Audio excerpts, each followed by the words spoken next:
জীবনকে রঙিন কেন বলা হয় জানেন? কারণ জীবন আমাদেরকে রং দেখায়। জীবন কখনো হাসতে শেখায়, আবার কখনো কাঁদতে শেখায়। কখনো কখনো আমরা খুব আনন্দিত এবং কখনো খুব হতাশ হয়ে পড়ি। অনেক সময় এমন হয় যে পরিশ্রম করেও আমরা যা প্রাপ্য তাই পাই না।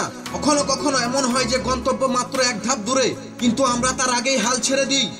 এই পরিস্থিতিতে ধৈর্য ধরে থাকা, সাহস বজায় রাখা এবং হাল ছেড়ে না দেওয়া খুব গুরুত্বপূর্ণ। যা ঘটেছে তা নিয়ে চিন্তা করা বন্ধ করুন, নতুন কিছু ভাবুন, নতুন কিছু করুন এবং এগিয়ে যান।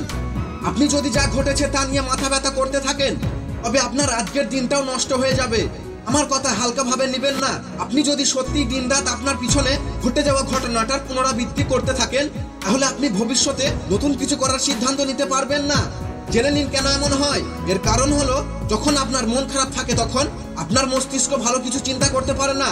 যা ঘটেছে তা ভুলে যান এবং নতুন করে শুরু করুন। আমি আপনাকে বলতে চাই যে হাল ছেড়ে দেওয়ার পরিবর্তে আপনি সবকিছু সঠিকভাবে করতে থাকুন। যতক্ষণ আপনি শ্বাস নিতে থাকবেন, আপনি যদি এমন সিদ্ধান্ত নিতে পারেন, তাহলে আপনি হারার পরেও আপনাকে বিজয়ী বলা হবে। বিজয়ী তিনি, যিনি কখনো হাল ছেড়ে দেননি, সারাটা জীবন কাটিয়ে দিয়েছেন জয়ের জন্য। আবার পরাজিত হওয়ার ভয়ে যদি নতুন করে শুরু না করেন, তাহলে আপনি জীবিত হয়েও একজন মৃত মানুষের মতো বেঁচে থাকবেন, যা থেকে আর একটি নতুন শুরুর আশা করা যায় না। আপনি যদি আমার সাথে একমত হন, তাহলে কোনো কাজে বারবার ব্যর্থ হওয়ার ভয় পাবেন না, বরং প্রতিবার সেই কাজটি সঠিকভাবে করার পরিকল্পনা করুন। তাহলেই দেখবেন প্রতিটি কাজে আপনি সফলতা পাবেন। নদী যখন বয়ে চলে তখন সাগর কোথায় তা জানার জন্য তার কাছে কোনো ম্যাপ থাকে না। নদী ম্যাপ ছাড়াই সাগরে পৌঁছে যায়, কারণ নদী সামনের দিকে এগিয়ে যেতে থাকে।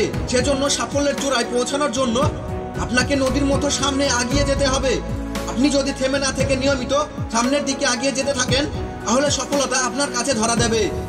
ভালো থাকবেন, সুস্থ থাকবেন। দেখা হবে আবার পরের ভিডিওতে।